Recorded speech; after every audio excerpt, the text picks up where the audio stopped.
नमस्कार, स्वागत है आपका यूपी तक पर। मैं हूं कुमार अभिषेक और हम हाजिर हैं सुबह की सुर्खियां लेकर। जी हां, खबरों की वो सुर्खियां जो आज दिन भर चर्चा में रहने वाली हैं, वो सुर्खियां जिनसे आपका हो सकता है सरोकार, और वो सुर्खियां जो बनी है अखबारों की सुर्खियां। तो जान लीजिए क्या है सुबह की सुर्खियां। तो आज हम सबसे पहले बात एक बार फिर इटावा की करेंगे कि क्या है इटावा में अपडेट। कल अहिर रेजिमेंट के हमले के बाद अभी गांव की ताजा स्थिति क्या है, और जिस शख्स पर आरोप लगा है गगन यादव, उसने आज सफाई में क्या बताया है कि वो किस संगठन से जुड़ा है, किस पॉलिटिकल पार्टी से उसके रिश्ते हैं या फिर नहीं है। इसके अलावा आपको ये भी बताएंगे कि अखिलेश यादव ने कैसे तेज प्रताप यादव के का जो वीडियो कॉल है उसके बारे में बताकर तो मजे ले लिए, लेकिन उन्होंने ये भी साफ कर दिया कि वो तेजस्वी यादव के ही साथ हैं।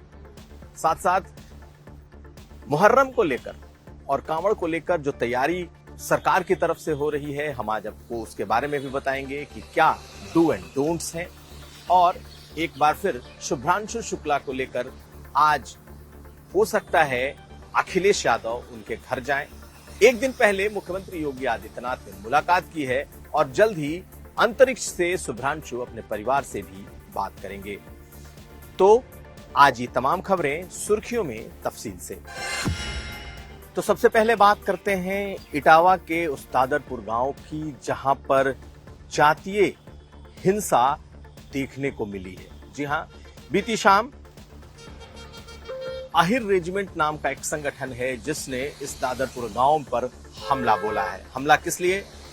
3 दिन पहले यानी कि सोमवार के दिन जब इस गांव में एक भागवत कथा हो रही थी, तब 2 यादव बिरादरी के जो सहायक पुरोहित हैं वो आए। हालांकि उन्होंने अपना नाम और अपनी जाति अलग बताई, लेकिन बाद में इस पर बवाल हो गया और वहां मौजूद उस ब्राह्मण गांव में कुछ लड़कों ने इन यादव बिरादरी के जो पुजारी हैं उनके साथ बर्बरता की, उनके शिखा काटे, उनके बाल मूंड दिए, महिलाओं के पैरों पर नाक रखकर रगड़वाई गई। तमाम ऐसी बातें हुई जिसे सभ्य समाज स्वीकार नहीं कर सकता।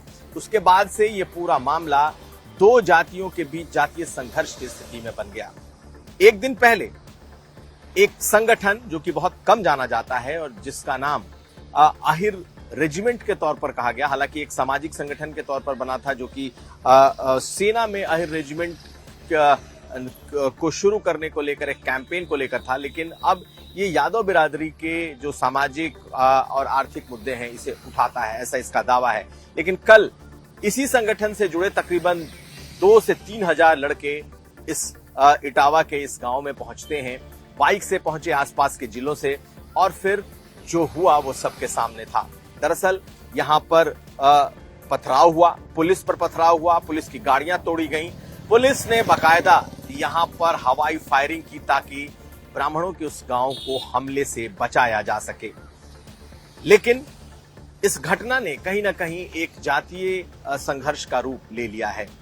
अखिलेश यादव ने कई दिन लगातार इस मुद्दे को उठाया कि देखिए पीडीए के समाज के साथ, उनकी बिरादरी के साथ किस तरीके का सुलूक किया गया। हालांकि उन्होंने उन दोनों कथावाचकों को सम्मानित किया, पार्टी दफ्तर बुलाया, उन्हें पैसे भी दिए गए, लेकिन धीरे धीरे ये मामला 2 जातियों से बढ़कर सियासी हो चला है। आपको बताएं कि कल जब ये घटना घटी है उसके बाद कई थानों की पुलिस उस दादरपुर गांव पहुंची और उस गांव में बाकायदा बड़ी मुश्किल से उन्हें संभाला गया है। स्थिति इस वक्त उस गांव की ये है कि तकरीबन 2 दर्जन लड़कों को कल शाम हिरासत में लिया गया है, और जिस परिवार ने भागवत कथा कराई है उसने भी अपनी तरफ से एफआईआर कराई है। तो खैर अभी जो गांव में जो स्थिति तनावपूर्ण बनी हुई थी, अभी फिलहाल वहां शांति है। लेकिन आखिर कौन है वो संगठन का नेता जिसने इस पूरे गांव पर हमले को एक तरीके से उकसाया था?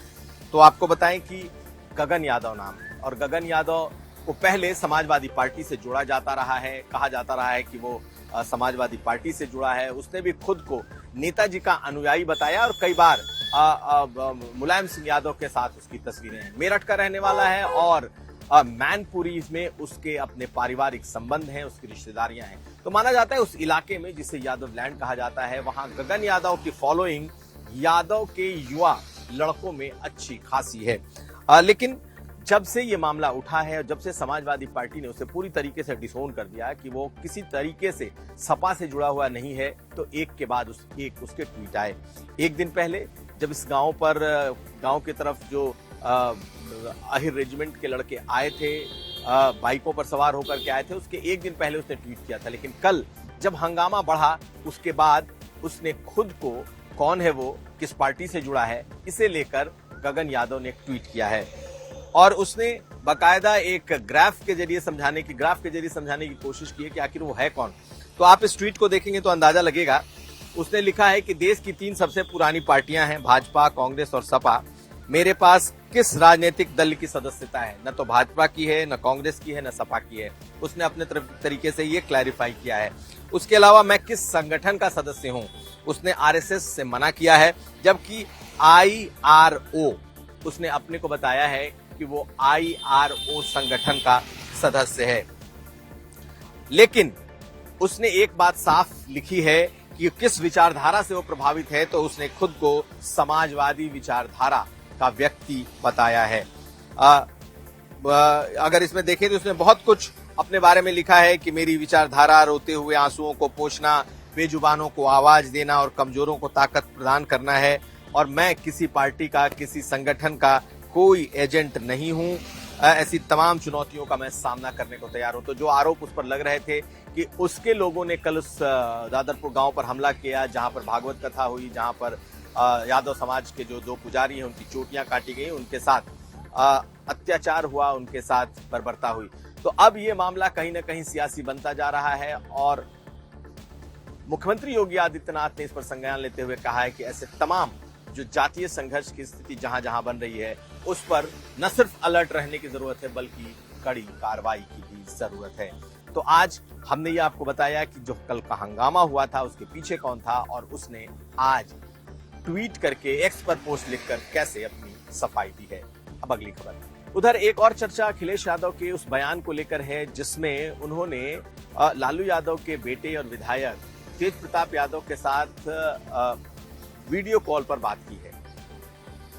इसका एक स्क्रीनशॉट तेज प्रताप यादव ने शेयर किया था और साथ साथ वो वीडियो भी शेयर किया जब वो अखिलेश यादव से वीडियो कॉल पर बात कर रहे हैं। हालांकि अखिलेश यादव और तेज प्रताप यादव के संबंध पुराने हैं, दोनों के आपस में बातचीत होती रहती है। लेकिन कल जब यूपी तक ने अखिलेश यादव से प्रेस कॉन्फ्रेंस में सवाल किया तो उन्होंने तेज प्रताप यादव को लेकर ये कहा कि उन्होंने उनसे पूछा है कि अब बताइए आप कहां से आप चुनाव लड़ेंगे। उन्होंने ये भी एक तरीके से बताया कि 2 बार उनका फोन आया, 2 बार फोन नहीं उठा, तो मैंने तीसरी बार वीडियो कॉल उठाया कि कहीं ऐसी कोई इमरजेंसी जैसी बात तो नहीं है।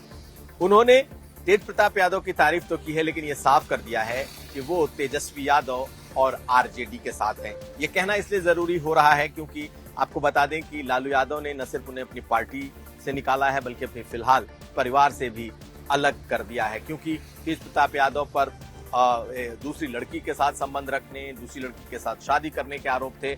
और जब ये मामला बढ़ा तो लालू यादव ने उन्हें अपने परिवार से, पार्टी से बाहर कर दिया है। और उसके बाद तेज प्रताप यादव ने जब अखिलेश यादव से वीडियो कॉल पर बात की, जिसका उन्होंने वीडियो शेयर कर दिया, तो अखिलेश यादव ने एक साथ दोनों बातें कह दी। एक कि तेज प्रताप यादव से संबंध तो है, लेकिन कॉल 2 बार तेज प्रताप यादव की तरफ से आया था, इन्होंने कॉल नहीं किया था। और जब 2 बार वीडियो कॉल आया और ये नई तकनीक है, तो उन्होंने कहा कि तब मैंने कॉल बैक किया और मेरी बातचीत हुई। ये जरूर है कि उन्होंने ये भी साफ कर दिया कि वो तेजस्वी यादव के साथ हैं। कोई ये ना अर्थ निकाले कि अखिलेश यादव अलग से तेज प्रताप यादव को महत्व दे रहे हैं या पॉलिटिकल मामलों में वो तेज प्रताप के साथ है। उन्होंने साफ कर दिया कि वो लालू प्रसाद यादव और तेजस्वी यादव के साथ हैं। अखिलेश यादव ने क्या कहा था, सुन लीजिए। मुझे नहीं पता था कि इतना सीरियस बात हो जाएगी। स्वाभाविक है, ये तो नई टेक्नोलॉजी है और हमारा उनसे संबंध भी है और पूरे परिवार से संबंध अच्छे हैं। और क्योंकि उनका कॉल आया था 2 बार, तो मुझे लगा कि कोई इमरजेंसी तो नहीं है। तो उसी कॉल को मैंने दोबारा रीडायल कर दिया, तो वो वीडियो कॉल था। तो अब जब वीडियो कॉल उठ जाएगा तो आप काटेंगे तो वो भी सिविलाइज्ड नहीं लगता है। तो हम पॉलिटिकल लोग क्या पूछेंगे? यही पूछेंगे ना, चुनाव लड़ रहे हो कि नहीं लड़ रहे हो। तो इसलिए मैंने पूछा कि क्योंकि बिहार में माहौल है ऐसा कि चुनाव होने जा रहा है, विधायक हैं वो, इसलिए मैंने पूछा। और मैं आपको एक जानकारी दे दूं, भारतीय जनता पार्टी बहुत बुरी तरह हार रही है, क्योंकि वहां के लोग जान गए हैं कि महाराष्ट्र में जो फार्मूला था ना कि मुख्यमंत्री जी को आगे रखो और बाद में दूसरा मुख्यमंत्री बना दो, बिहार के लोग बहुत समझते हैं ये सब बातें। तो मुहर्रम को लेकर और कांवड़ यात्रा को लेकर सरकार ने भी अपनी तैयारियां शुरू कर दी हैं, कमर कसनी शुरू कर दी है। कई तरह के डू एंड डोंट्स, यानी कि क्या हो सकता है क्या नहीं हो सकता, ये सरकार ने अपनी तरफ से साफ कर दिया है। मुख्यमंत्री ने 2 दिन पहले एक बड़े स्तर की पुलिस अधिकारी और प्रशासन के साथ उन्होंने मीटिंग की है और उसमें उन्होंने कुछ बातें तय की हैं जो इस तरीके से हैं। कांवड़ यात्रा, मुहर्रम और रथ यात्रा के लिए मुख्यमंत्री ने जो सख्त निर्देश दिए हैं उसमें किसी भी तरह के भड़काऊ नारे, हथियार प्रदर्शन कतई बर्दाश्त नहीं होंगे। उन्होंने ये भी कहा है कि डीजे, ताजिया और रथ की ऊंचाई तय सीमा से ऊपर नहीं होना चाहिए। डीजे कांवड़ यात्रा में बजते हैं, ताजिया मुहर्रम में निकलता है और रथ जो जगन्नाथपुरी की जो यात्रा चलती है बाबा भगवान जगन्नाथ की, उसमें ये निकलता है। इसके अलावा शोभा यात्राओं के दौरान, जुलूस के दौरान पेड़ काटना और गरीबों का आश्रय हटाना कतई स्वीकार नहीं किया जाएगा। अमूमन देखा जाता है कि जिस रास्ते से ताजिए गुजरते हैं, अगर वहां के पेड़ों की लंबाई ऊंची हो गई है, पेड़ की शाखाएं बढ़ गई हैं, तो उसे काट दिया जाता है। यहां तक कि अगर कोई झोपड़ी बन गई है, उस रास्ते से उन्हें तक हटा दिया जाता है। तो मुख्यमंत्री के सख्त निर्देश हैं कि किसी भी तरीके का न तो पेड़ काटा जा सकता है, न टहनियां, और न ही किसी गरीब का कोई आश्रय स्थल हटाया जा सकता है। इसके अलावा उन्होंने शिवालयों में भीड़ के प्रबंधन को, क्योंकि कांवड़ यात्रा के दौरान बहुत भीड़ होती है, कोई स्टैम्पीड न हो जाए उस पर उन्होंने बात कही है। और खुले में मांस बिक्री नहीं होगी। जो भी कांवड़ यात्रा के रूट हैं उसके दोनों तरफ मांस बिक्री नहीं होगी, ये उन्होंने सख्त निर्देश दे दिए हैं। और ये भी एक निर्देश है कि संचालकों को दुकान पर अपना नाम लिखना होगा। हालांकि पिछली बार इस पर जब जियो आया था, यानी सरकारी आदेश आया था, तो सुप्रीम कोर्ट ने इस पर रोक लगाई थी। लेकिन 2004 के एक सरकारी नियम के मुताबिक सभी को अपना नाम, दुकान नंबर, जीएसटी नंबर सब कुछ लिखना होता है। ऐसे में सरकार ने एक बार फिर एक दिशा निर्देश जारी किया है कि सभी दुकानों पर वो नाम लिखा जाएगा। और सुरक्षा को मुख्यमंत्री योगी आदित्यनाथ ने सबसे अहम बताया है। तो इस पर भी नजर रहेगी, क्योंकि आज से एक मॉक ड्रिल शुरू हो रही है प्रशासन की, जिसमें ये बताया जाएगा कि आज से अगर मुहर्रम के जुलूस निकलने हैं तो किस तरीके से निकलेंगे, बाकायदा उसकी मॉनिटरिंग होगी। और आखिर में आपको बताऊं कि शुभ्रांशु शुक्ला के परिवार ने कल मुख्यमंत्री योगी आदित्यनाथ से मुलाकात की है। चर्चा ये है कि आज अखिलेश यादव भी उस परिवार से मिलने जा सकते हैं। हालांकि उनका अभी कोई आधिकारिक कार्यक्रम नहीं आया है। ये भी है चर्चा है कि 14 दिन शुभ्रांशु स्पेस स्टेशन में रहेंगे।